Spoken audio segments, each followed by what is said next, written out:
శుభోదయం.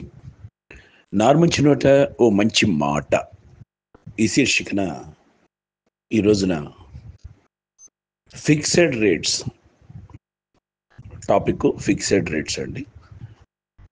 మనం పూర్వకాలంలో మనకి తెలిసినంత వరకు మన పేరెంట్స్తో మనం షాపింగ్కి చేసినప్పుడు కానీ చిన్నప్పుడు లేదా అమ్మ కిరాణా కొట్టుకెళ్ళి సరుకులు తీసుకురారా అని చెప్పి సరుకులు రాసి ఇచ్చేది అమ్మ.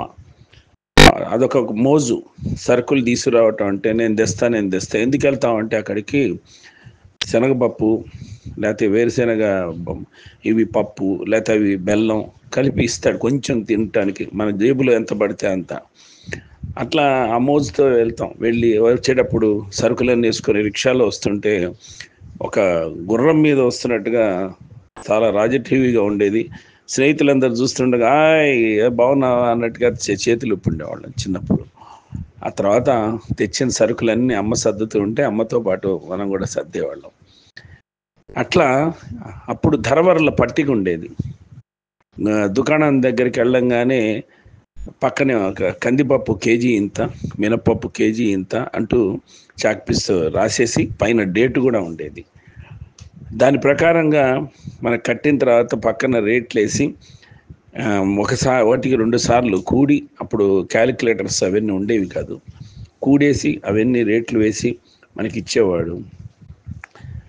మా అమ్మ తగ్గించమని చెప్పింది కదా, తగ్గించే ఇస్తున్నాను బాబు అని అనేవారు. 1-2 సార్లు చూసుకొని సరుకులు తెచ్చేవాళ్ళం. అది స్వర్ణయుగం. ఇప్పుడు ఈ సువర్ణ యుగంలో అసలు ధరవరలే లేవు, ధరవరల పట్టికలే ఉండవు.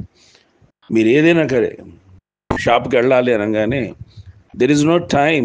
మనం ఏం చేస్తాం, ఆ లిస్టు ఇంటికి కావాల్సినవి ఇల్లాలు రాయొచ్చు లేదా మనమే రాయొచ్చు, ఏదో పిచ్చి రాత ఉంటుంది, అది తీసుకెళ్ళిపోయి షాప్లో ఉన్న ఆ యజమానికి ఇచ్చేస్తాం. అరగంటలో గంటలో వచ్చేనా సరుకులు ఓకే వచ్చేసేయండి అంటాడు. అప్పటికే ఒక లిస్ట్ ఉంటుంది. అవన్నీ మనలాంటి వాళ్ళకే, బిజీ పర్సన్స్ ఉంటారు కదండి, పని పాట లేకపోయినా బిజీ అని చెప్తుంటారు. ఈ సరుకులు కట్టేంతలో ఎందుకు అక్కడ టైము వేస్ట్ చేయటం, ఇంకేదైనా వెళ్ళి ఒక దమ్ము పీకచ్చు, లేకపోతే స్నేహితులతో మాట్లాడచ్చు, ఏదైనా చేయొచ్చు అన్న ఆలోచనలు ఉంటాయి కొంతమందికి, లేదా 4 పనులు చూసుకొని రావచ్చు అని వెళ్తూ ఉంటారు. ఆ లిస్ట్ ఇచ్చేస్తే ఆ కొట్టేజమాని లిస్ట్ అప్పటికే బోల్డ్ ఉంటాయి. రామారావు గారి లిస్టు, ప్రకాష్ గారి వాళ్ళే కట్టేస్తారు.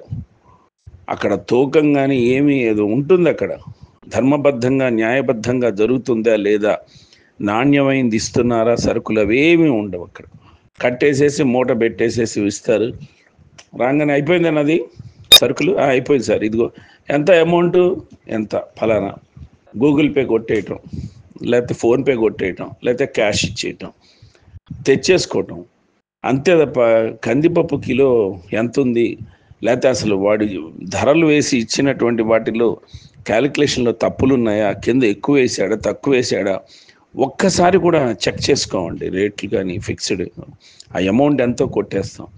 అక్కడనే కాదు, ఈ రోజుల్లో ఎలా ఉందంటే ఒక కూరగాయల దగ్గరికి వెళ్ళినా, ఒక అంగడికి వెళ్ళినా సరే, మాల్కి వెళ్ళినా సరే, ఎక్కడికైనా సరే, షాపింగ్ మాల్స్ కానీ కూరగాయలు తీసుకోండి. నేను అడిగాను కూడా, టమాటో 30 అనగానే కేజీ 30 తీసేసుకుంటాం. కానీ అక్కడ వాళ్ళు నాకు చెప్పారు అంతర్గతంగా, మాకు 10 రూపాయలకి 8 రూపాయలు కేజీ వస్తుంది, ఒక దానికి 10 రూపాయల పైన కేజీకి పడుతుంది, ప్రాఫిట్ వస్తుందని చెప్పి. నిజమే, ప్రతి కూరలో, ప్రతి కూరగాయలో, బెండకాయలు కానీ లేకపోతే దొండకాయలు కానీ ప్రతి వాళ్ళకి ఏది పేమెంట్ మీద, ప్లాట్ఫారమ్స్ మీద, రోడ్ల పక్కన అమ్ముకుండేవాళ్ళు. ఇక మార్కెట్కి వెళ్ళామంటే మనం అక్కడ ఏదో రేట్లు ఉంటాయి.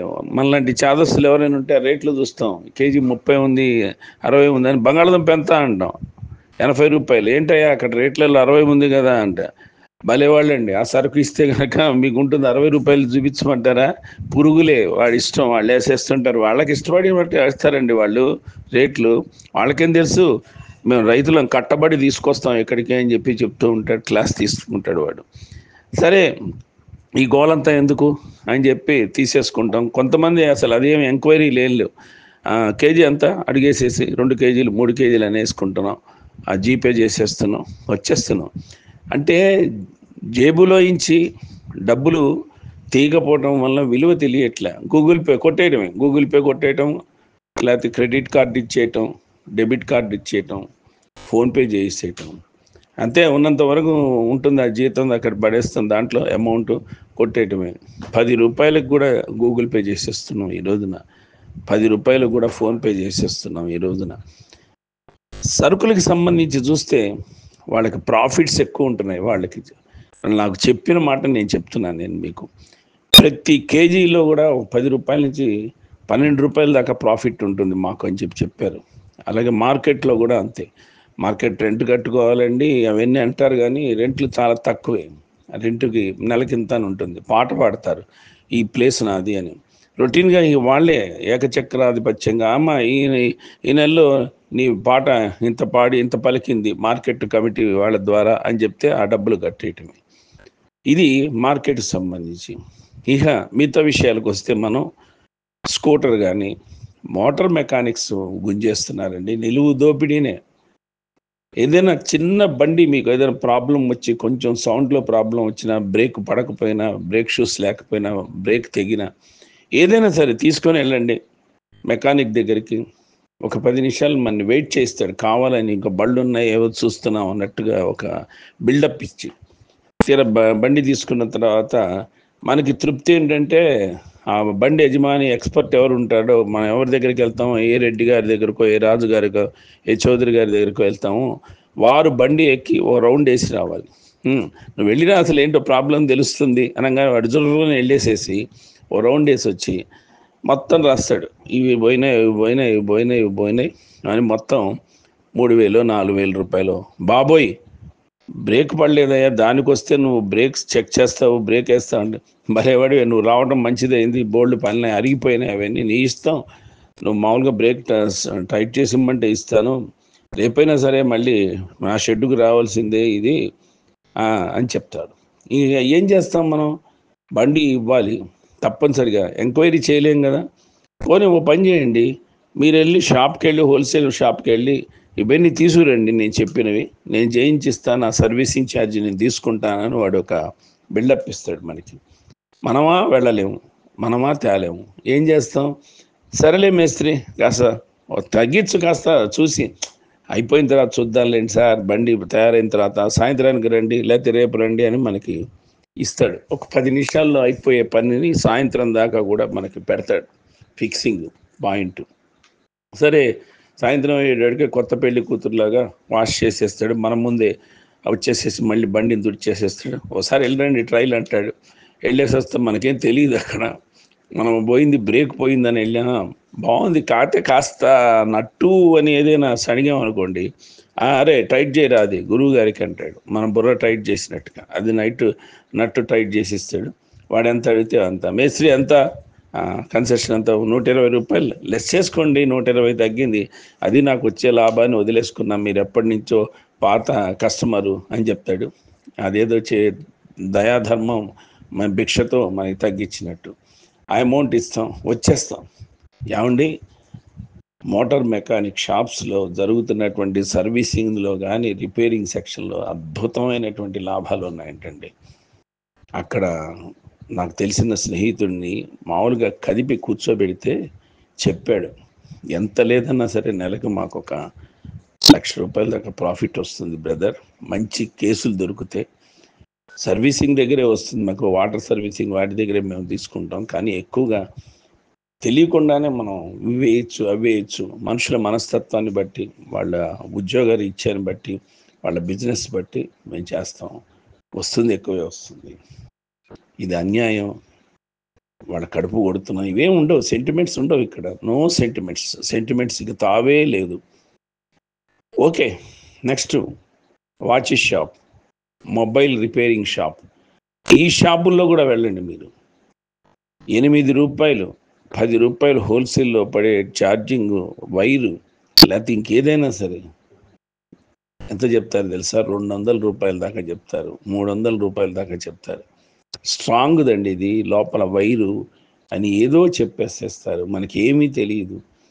ప్రతి దాంట్లో 180 200 దాకా ప్రాఫిట్స్ ఉంటాయి. మనం అనుకుంటాము ఏదో 50 రూపాయల ప్రాఫిట్ అని, మనకి తెలియదు కదా, వాడు ఎంత చెప్తే అంతే. తీసుకోండి. నాసిరకంది కూడా ఉందరే, నాసిరకంది చూపించిన మీ ఇష్టం. ఇది పెట్టారంటే ఛార్జింగ్కి సెల్ ఫోన్ కూడా పేలిపోతుంది. అలాంటివి కూడా ఉన్నాయి సెకండ్స్ మా దగ్గర, పెద్ద లేవని కాదు. ఏదో మీరు తెలిసిన వాళ్ళు మీ ఫోను కాస్ట్లీ ఏమండి 20,000 పెట్టి ఫోన్ కొంటారు, 200 రూపాయలు బేరం ఆడతారు ఏంటండి అని చెప్పి మన్ని క్వశ్చన్ అడుగుతాడు వాడు, షాపు వాడు. ఇస్తాం, వాడు ఎంత అంటే అంత. వాచ్ షాప్కి వెళ్ళండి, వాచ్ ఆగట్లేదని అంటే వాడు మొత్తం లోపల చూసి, లోపల సర్వీసింగ్ చేయాలండి, లోపల అది పోయింది ఇది పోయింది అంటాడు. మొత్తం వేస్తాడు, తడిసి మోపడే 2,000 అవుతుంది. వాచ్ కొత్త వాచ్నే కొనుక్కోవచ్చు. ఇలా ప్రతి దాంట్లో ప్రతి వ్యాపారస్తుడు ఫిక్స్డ్ రేట్స్ అని చెప్పి నిలువు దోపిడీ చేసేస్తున్నారు మనుషుల్ని. ఎవరైనా పట్టించుకుంటున్నామా మనం? ధరబరుల గురించి పట్టించుకుంటున్నామా? సామాన్యుడు సైతం, ఆఖరికి మన ఇంట్లో పనిచేసే పని మనుషులు సైతం ఎవ్వరు ఏ క్వశ్చన్స్ అడగరు.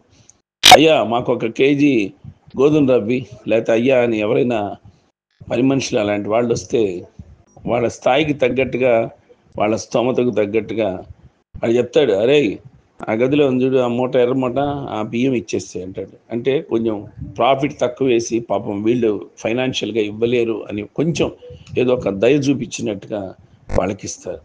లేదు వాళ్ళు కూడా కొట్టి ఎంతంటే అంత గూగుల్ పే చేసే స్టేటస్లో వాళ్ళు ఉన్నారు అని గమనించాడు అని అంటే ఎక్కువ బ్యాండ్ వేసేస్తున్నారు. విపరీతమైన సంపాదనలు అండి. మెడికల్ షాప్కి వెళ్ళండి, మెడికల్ షాప్కి వెళ్ళి మనమే వాడలే డాక్టర్సు, అయ్యా పొద్దున్న తలనొప్పిగా ఉంది అయ్యా శేఖరు, తలనొప్పిగా ఉంది, తల తిరుగుతోంది, ఒళ్ళు నొప్పులుగా ఉన్నాయి, అవి ఇవి అనగానే టక మాత్రలు ఇచ్చేస్తాడు. 3 పొట్లు వేసుకో, అవి వేసుకో, ఏంటో తెలియదు, అవి రియాక్షన్ ఇస్తాయా, అసలు ఏంటి ఆ మెడిసిన్స్ ఎంత కాస్ట్ అసలు చూసుకోం. వాడు ఎంత అంటే అంత జీపే కొట్టేసేది, ఈజీ, ఫోన్ తీసుకోవటం కొట్టేయటం. ఈ రోజున దానంత తేలిక ఏదీ లేదు, క్యాష్ కూడా తీయట్లే. వాడు ఏం మాత్రలు వేసుకుంటున్నాడో తెలియదు. 2 రోజులు తగ్గుతుంది అంటాడు, అసలు ఏంటి ఎక్స్పైరీ డేటు అసలు ఏమీ చూసుకోం. కొన్నిసార్లు మనకి మెడికల్ షాప్ నుంచి ఇంటికి తీసుకొచ్చి, ఇంట్లో ఎవరైనా కొంచెం ఛాందసవాదులు లేకపోతే నాన్నగారు అమ్మగారు లాంటి వాళ్ళు ఉంటే ఎక్స్పైరీ డేట్ చూసేవాళ్ళు కొందరు ఉంటారు. చూసి నాయన గత సంవత్సరంది తీసుకొచ్చావు నువ్వు అని చూపిస్తే వాడి మీదకి అప్పుడు ఫైటింగ్కి వెళ్తాం. పొరపాటు అయిపోయిందని వాడు 4 ఖర్చుకొని ఇచ్చేస్తాడు కొత్తది. అసలు ఏది పట్టించుకోవట్లేదండి మనం అంటే ఎవరికి వాళ్ళే ఏమన్నా తీరే, ఏం జరిగినా పర్వాలేదు, ఏదైనా ఏ విషయమైనా సరేనండి. ఈ రోజున ఉన్నటువంటి రేటు రేపు ఉండట్లేదు, ఎక్కువ పెరుగుతోంది. కానీ తగ్గిపోయిన రేట్లు ఎక్కడైనా ఉన్నాయా చెప్పండి? కూరగాయల దగ్గర నుంచి చివరికి ఆఖరికి మన చెప్పులు కుట్టేవాడు కానీ, బూటుకు పాలిష్ చేసేవాడి దగ్గర నుంచి ప్రతి ఒక్కడు దోచేసుకోవటమే.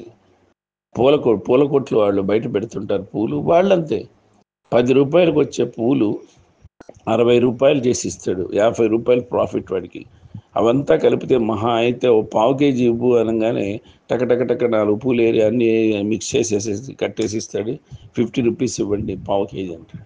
ప్రతి దాంట్లో నాకు పూలతను కూడా ఫ్రెండ్ ఉన్నాడు, అతన్ని నేను అడిగా, శేఖర్ అతని పేరు. ఏంటి శేఖర్ అని అడిగితే 40 రూపీస్ పైన వస్తుంది బ్రదర్, నాకు హోల్సేల్లో తీసుకొస్తాను నేను, పూల మార్కెట్కి వెళ్ళి అక్కడికి ఇక్కడ మూటల్లో తీసుకొస్తాము, ప్రాఫిట్ ఉంటుంది ప్రతిరోజు, ఎంత లేదన్నా సరే 5-6 వేలు దాకా ప్రాఫిట్ వస్తుంది ప్రతిరోజు అని రహస్యంగా చెప్పాడు. ఆహా అనుకున్నా. అంటే ఈ దోపిడీ అనేది కాదు, కానీ వాళ్ళు బాగుపడుతున్నారు, మనం వాళ్ళని బాగుపరుస్తున్నాం, మన ఆర్థిక స్తోమత, మన స్టేటస్ బాగుంటుంది కాబట్టి మనం తెచ్చుకోవడం వరకు మన వంతు అయిపోతుంది. దానికి కూడా పోటీ పడతాం, క్యూలలో నిలబడతాం. వాళ్ళ ఇష్టం, వాళ్ళు రేట్లు పెంచడం వాళ్ళ ఇష్టం. ఈ మధ్య ఒక షాపింగ్ మాల్కి వెళ్తే అక్కడ బిస్లరీ మినరల్ సోడాస్, లేకపోతే ఈ కిన్లే సోడాస్, ఇవి సమ్మర్లో అండి 9 రూపీస్ ఆఫర్ ఇచ్చాడు ఫస్ట్. అంటే 20 రూపీస్ అంటే 9 రూపీస్ తగ్గిస్తే 11 రూపాయలకి ఇచ్చేస్తారు. 9 రూపీస్ అని పెట్టంగానే క్యూలు కట్టుకునల్లా సమ్మర్ కాబట్టి జనాలు కొనేశారు. నేను చూసి రేపు తీసుకోవచ్చులే అనుకున్నా. మర్నాడు వెళ్తే ఆ 9 రూపీస్ తీసి 6 రూపీసే అని పెట్టాడు. ఇదేంటయ్యా 9 రూపాయల ఆఫర్ అన్నా, ఇప్పుడు 6 రూపీస్ ఆఫర్. నేనేం చేయనండి, పైనుంచి వచ్చింది ఆర్డరు, వాళ్ళు పెట్టారు, నేనేమైనా చేస్తానా అని అన్నాడు. ఇవి రేట్లు ఫిక్స్ చేసేది, ఇవన్నీ చేసేవి ఇక్కడే మార్కెట్. వాళ్ళకొక ప్రైస్ ఉంటుంది. వాళ్ళు ఏ ప్రైస్ అది వాళ్ళ దాంట్లో మిషన్లో ఆ రేటు ఫిక్స్ చేసేసుకోవచ్చండి. దాన్ని ఫిక్స్ చేసేసి దాన్ని ప్రింట్ కొట్టేస్తారు. ఒక కాగితం మీద ప్రింట్ చేసేసి అది అంటించటం అన్నీ చూస్తున్నాం మనం. వాళ్ళే రేట్లు ఫిక్స్ చేస్తున్నారు, వాళ్ళే అంటిస్తున్నారు, వాళ్ళే ప్రైసెస్ చూపిస్తున్నారు. ఇదిగో రేటు మాదేం లేదని చెప్పి రేటు ఫిక్స్ చేసేది వాళ్ళే, కవర్లలో పాలిథిన్ కవర్లలో పెట్టేది వాళ్ళే, దాన్ని ప్యాక్ చేసేది వాళ్ళే, అన్నీ వాళ్ళే. ఏ కొట్లో చూసినా సరే ఈ మామూలు ఇంకా మనం కిరాణా కొట్లలో ఇళ్ళ దగ్గర ఉండే వాటిల్లో చెప్పక్కర్లేదు. ఈ ఫిక్స్డ్ రేట్స్తో మనం ఏమి పట్టించుకోక ఎంతున్నా సరే కొనేస్తాం. ఇప్పుడు గూగుల్ పే లేకపోతే మహా అయితే ఇక్కడ మోసం జరుగుతుందండి. మనం ర్యాపిడోలో కానీ లేకపోతే ఓలాలో కానీ వెళ్తే మనకొక రేటు చూపిస్తుంది, అది డిస్టెన్స్లో. అక్కడికి వెళ్ళంగానే వాడు కొట్టంగానే వాడికో రేటు చూపిస్తుంది. ఏంటంటే అంటే నాకేం తెలుసండి, డిస్ప్లేలో నాకు 28 రూపాయలు చూపించింది అయ్యా ఇందాక అని అంటాం. అక్కడ 40 రూపాయలు ఉంటుంది వాడి ముందు. నేనైనా మిమ్మల్ని రూట్లో అది గూగుల్ చూపించిన రూట్లోనే తీసుకొచ్చానంటాడు వాడు. వాడితో పేచీ పెట్టుకోలేం కదా. 40 ఇచ్చి సమర్పయామి వచ్చేయాలి. మరి జీవితం ఫిక్స్ కావట్లేదు, రేట్లు ఫిక్స్డ్ రేట్స్. మరి ఇట్లాంటి జీవితాన్ని, ఇట్లాంటి జీవనాన్ని మరి ఎంజాయ్మెంట్గా గడుపుతున్నామా, పోరాడుతున్నామా? ఒక్క ధరవరల గురించి కానీ ఏమి మనం పట్టించుకోకుండా మనం వెళ్ళిపోతున్నాము. మన జీవితాలు సాగిపోతున్నాయి. ఎందుకు చెప్తున్నా అంటే దీనివల్ల ఏదో ఒక విప్లవం వచ్చేసేసి, ఒక ఉద్యమం వచ్చేసేసి రేట్లు తగ్గించాలని కిరాణా కొట్ల ముందు అరవం, ఏం చెయ్యం. కతే పబ్లిక్ రా, ఇది అన్నీ తెలిసిన పబ్లిక్ రా అన్నట్టు. అన్నీ తెలిసే మనం ఇవన్నీ తెలుసు, వాళ్ళకి ప్రాఫిట్స్ వస్తాయని తెలుసు, అన్నీ తెలిసే నోరు మూసుకొని ఇష్టం వచ్చిన రేట్లకి మనం తీసుకెళ్తున్నాం. అంతే. స్వస్తి. భవదీయుడు నారు మంచి.